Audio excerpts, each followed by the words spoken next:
Thank you very much. You waited quite a while and we got here finally. It is a very important evening and I want to share with you my thoughts as we come to the election of 2024. We are going to elect a new president in 2024. In December 2024. And when I say a new president, I mean a new president, not a second-hand president. I mean a new president. We are going to elect a president that will take us into the future, not a president that will take us back into the past. We are looking forward.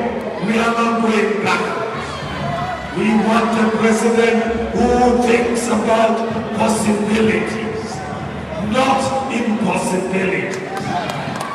We want the Ghana to be a beacon for all African countries, for all the world to see what can be done with possibilities. Former President Mahama is a former president. Let us maintain him as a former president.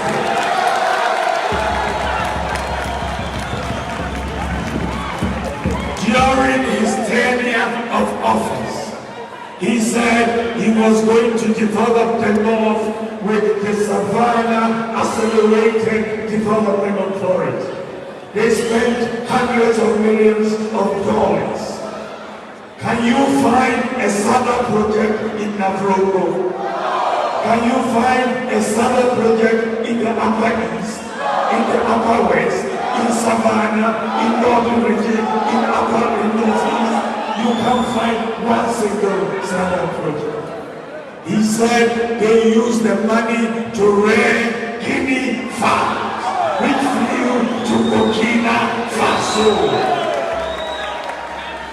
During his 8 years as president, as vice president and president, 8 years of that administration, they didn't complete one road in the entire Upper East region.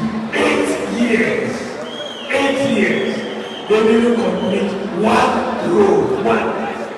They didn't complete one road in Upper West as well. 8 years.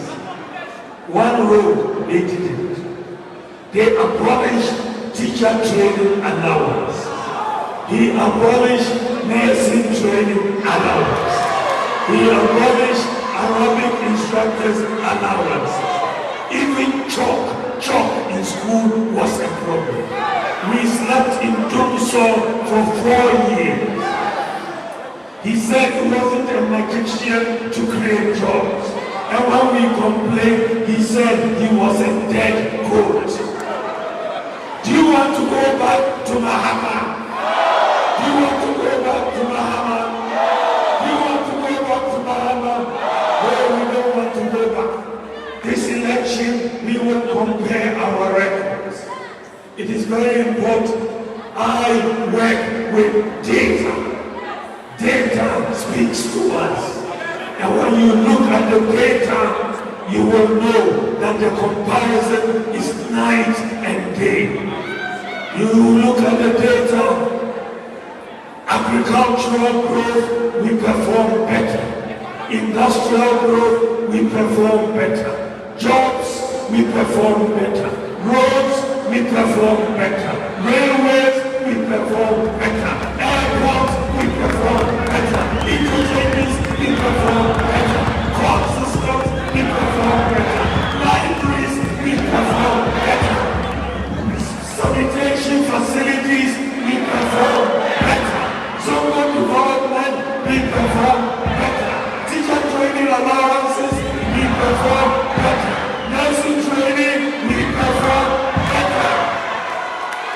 National health insurance, we perform better.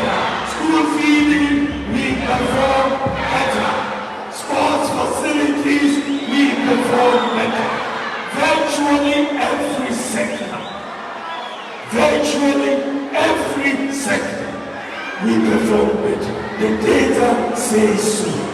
I believe in data. So when Muhammad says he performed better, I said to him, come for a debate, man to man, come for a debate. Man to man, come for a debate.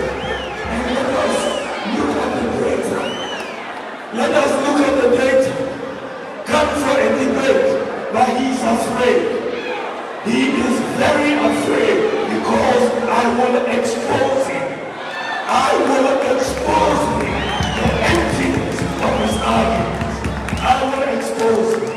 He says he has a 24-hour economy that he cannot explain. He says they say they are going to be rearing lions and elephants. They cannot explain. I want to move Ghana to a different level. We are entering a digital age, and I want to take Ghana into a digital age.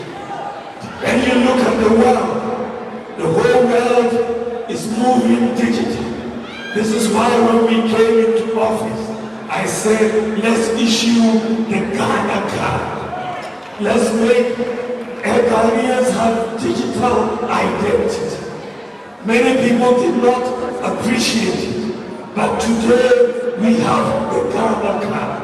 The United States does not have the digital identity. The United Kingdom does not have a digital identity. It is now that they are trying to do so in the US and trying to do so in the UK. But Ghana has gone ahead. Today, the Ghana card has helped us. Today, we have unique identity. We've issued 18 million Ghana cards, and we are able to catch ghost workers. We found 44,000 ghost workers on National Service Scheme because of the Ghana card. 44,000 saved 350 million Ghana cedis. We found 29,000 ghost workers on the SNIT payroll. Pensioners, gross pension, 29,000, saved 400 million Ghana cedis. Two institutions alone, the Ghana card saved us 750 million Ghana cedis. Today, we have registered the Ghana card at the International Civil Aviation Organization.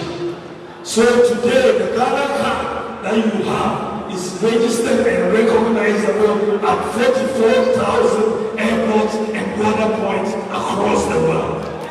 44,000. So, if you go to any country in the world, any country, Saudi Arabia, Japan, Germany, UK, Cameroon, you go there today, and if your passport gets missing, you can take your Ghana card and board a plane and come back to Ghana.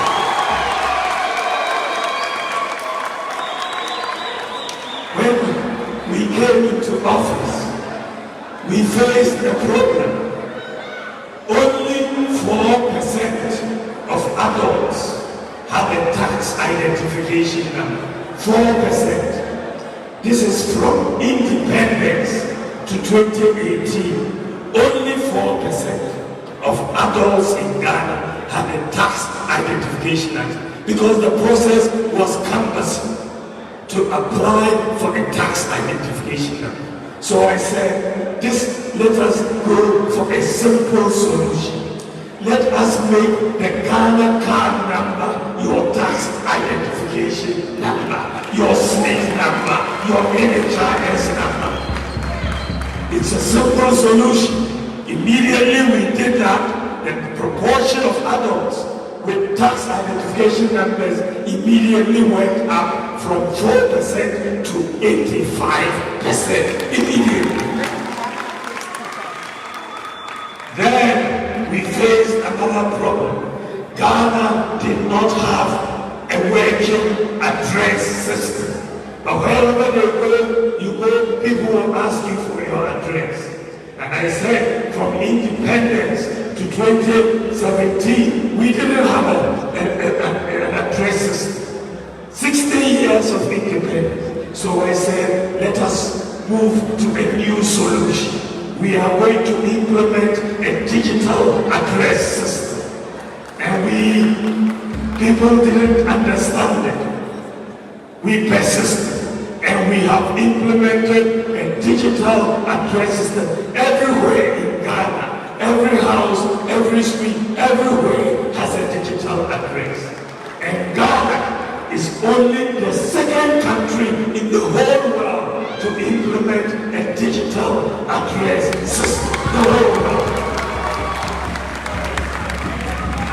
Then we have a problem of financial inclusion. Many of our citizens did not have bank accounts. You couldn't even send money between Vodafone and MTN or Airtel. You couldn't do that. And I said, we can do something new, something different. We can implement mobile money interoperability to move money between different telcos and between the bank account and the mobile account. It had never been done in Africa. It had never been done in Africa. And many people thought it was not possible. I said, it is possible. And so we set about to implement mobile money interoperability. And we completed it around 2018. And today, you can send money between the telcos and between bank accounts and the mobile accounts. And when someone sends you money from abroad, you no longer have to go to Western Union. It comes directly to your mobile phone. And Ghana is the first country in Africa to implement mobile money interoperability. The first country. Then I said there was another problem where it was difficult to get medicines to remote areas of Ghana, rural areas. When there is an emergency, how do we get blood there? When the snake bites somebody, how do you get anti-snake serum there? I heard about the technology known as drone delivery, medical drones. I heard about it. It was a company in San Francisco called Zipline. So I took a team and we went to San Francisco and I met with them. And I said to them, we need your technology in Ghana. They came to Ghana and now we have 6 drone centers. We are delivering to 2,800 medical facilities every day. 2,800. And we are saving lives every day. Even recently in the Afram place, when there was flooding and BEC exams, the exam papers were delivered by drones. What is very, very interesting about the drone technology that Ghana has implemented is that today Ghana has the largest medical drone delivery service in the whole world. In the whole world. We are leading the whole world in medical drone delivery. It is only now that the United States is going to start medical drone delivery in the United States. Only now. And what is even more remarkable is that our drone centers are 100% manned by young pioneers. No foreigners are manning our drone centers. 100% manned by pioneers like you. But some of you, I'm sure when you finish, will go and work in some of the drone centers.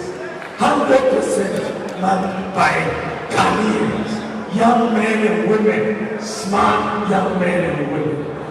What I did in addition to say, let us solve a big problem in our hospitals. Sometimes people go to the hospital and they'll tell you your folder is missing. Your folder is missing. Then you have a problem. How can the doctor know your medical history? So we said, let's digitalize all the records in the hospitals. Move away from folders. Digitalize the records and network all the hospitals. So for all the teaching hospitals, all the regional hospitals, all the district hospitals, we have digitalized all the patient records and network all the hospitals. So today, if a doctor refers any patient from Navorongo to Kolebu, they don't need a folder. Just take your ID number, get to Kolebu, they'll insert it in the computer, and all your medical records will be there, and everybody will see it. I don't know of any country in Africa that has done what Ghana has done. I don't know of any country. We have also implemented an e-pharmacy system. And we have put all Ghana's pharmacy on one platform. One platform. So today, if a doctor prescribes a medicine to you, you can upload it on the e-pharmacy platform, and it will tell you which pharmacy near you has the medicine and the price of that medicine.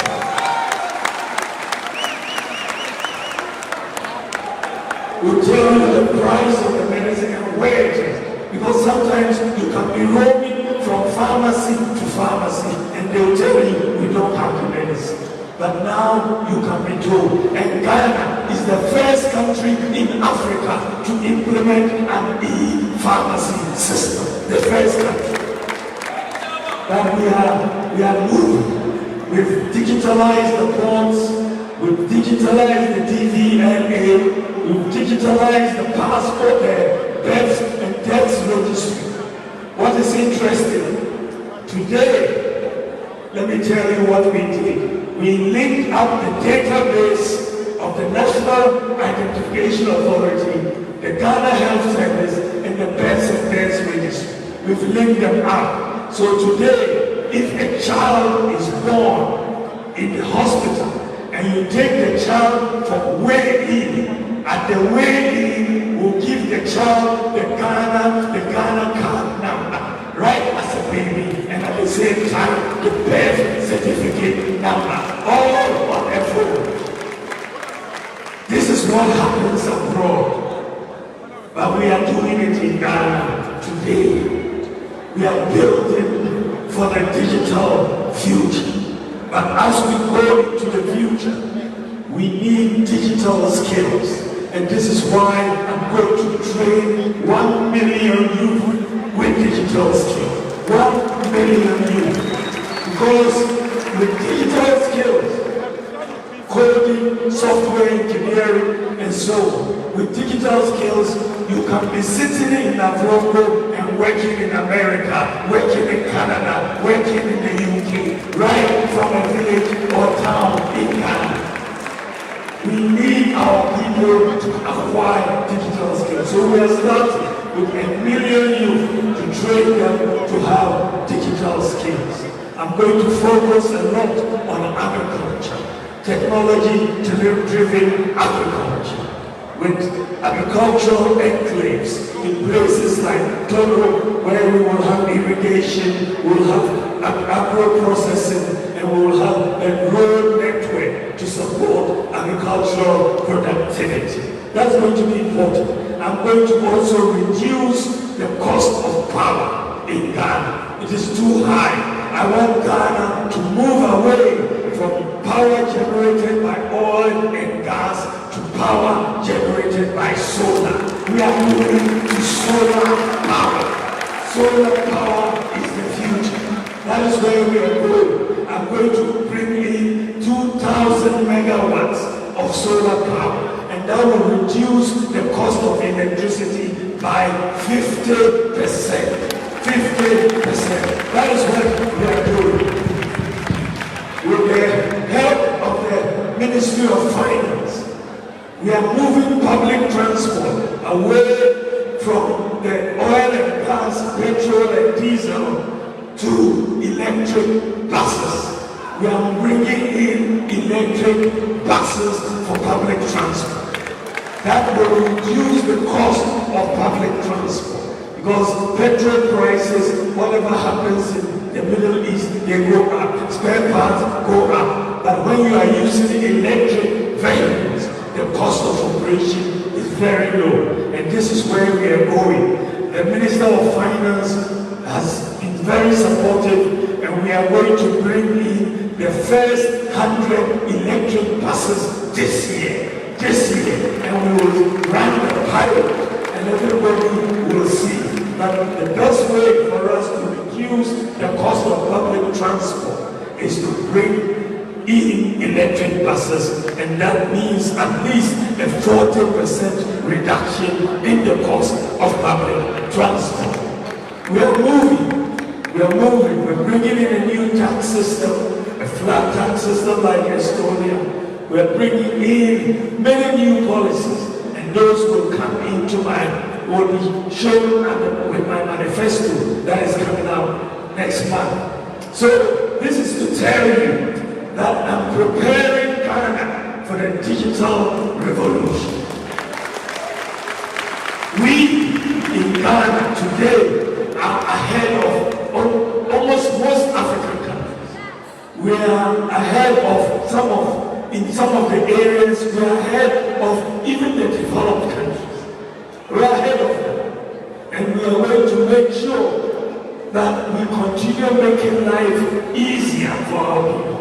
From next year, if you want to apply for a passport, you no longer have to fill a form if you have a Ghana card. If you have a Ghana card, you don't need to fill a passport form. We have all your data on the Ghana card, your biometrics and your fingerprint. Just pay the fee and we'll print the passport for you, and that will be the end. We are changing Ghana. I want to take Ghana to a new level. And so I need your help.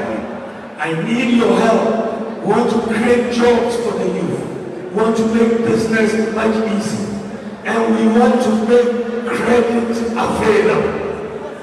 We are going to establish something in Ghana that only exists in the advanced countries. Why am I saying so? In the advanced countries, they work on a credit system. In Ghana, we work on a cash system. If you want to buy anything, whether it's a motorbike, a telephone, a computer, a house, a car, you have to look for the cash and go and pay. Isn't that the case?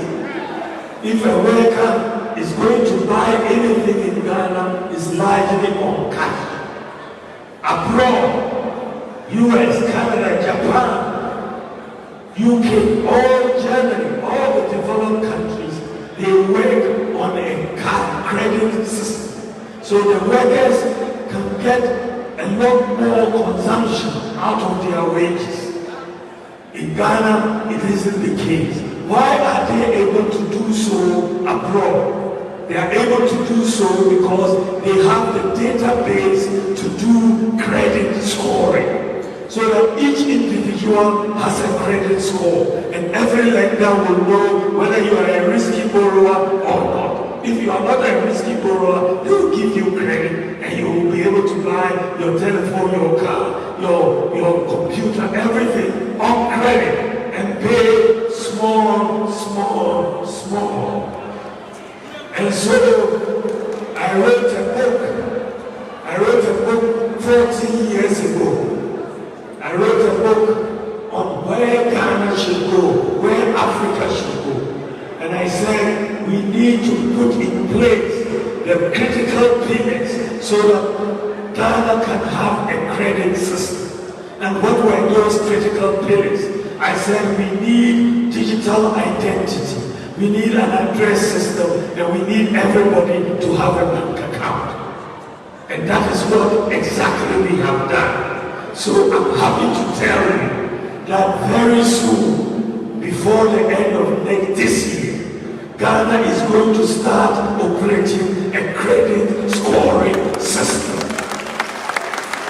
We will have a credit scoring system which will allow us to have access to credit and buy things just like they do in the UK, in Canada, in Germany, in Japan. Currently in Sub-Saharan Africa, it is only South Africa that has an individual credit scoring system. Ghana will be, before the end of this year, the second country in Sub-Saharan Africa to have a credit scoring system. It will make life easier for all of us. Make life easier. When you come out of school and you have gotten your first job, you should be able to buy things without having to save a lot of money to be able to go. In the US, someone coming out, getting a first job, they get a house, they pay for it over 10 years on a mortgage. They get a car, they pay for it over 5 years. We want Ghana to be like that, so that everybody can have access to credit. And this is the Ghana I'm trying to build for all of us. I need your support. I need your support. This election is a choice between going into the future or going back into the past. And I think we should go into the future. The choice, if you look at it, John Mahama can only be president for 4 years. 4 years, that is it. That's he himself said before that is not enough time to make any big changes. I want us to continue along the path that I want to take Ghana on. Dr. Bawumia can be president for 8 years. At the end of the 8 years, Ghana will be a very different country. Very different country. We will be competing with a lot of developed countries. And I want you to help me to do that. Do you want 8 years or 4 years? 8 years or 4 years? 8 years or 4 years? I want you to help me to get 8 years so that we can move forward. Ghana has a brilliant finance minister, Dr. Mohamed Amin Adam. The man is too brilliant. He's very, very sharp. I want you to put me in office. I want him to be in office as well. And then we will change Ghana together. He is very brilliant. And anyway, for those in Navorongo worried about the sports stadium, Amin has provided the money to complete the sports stadium in Navorongo. Thank you. So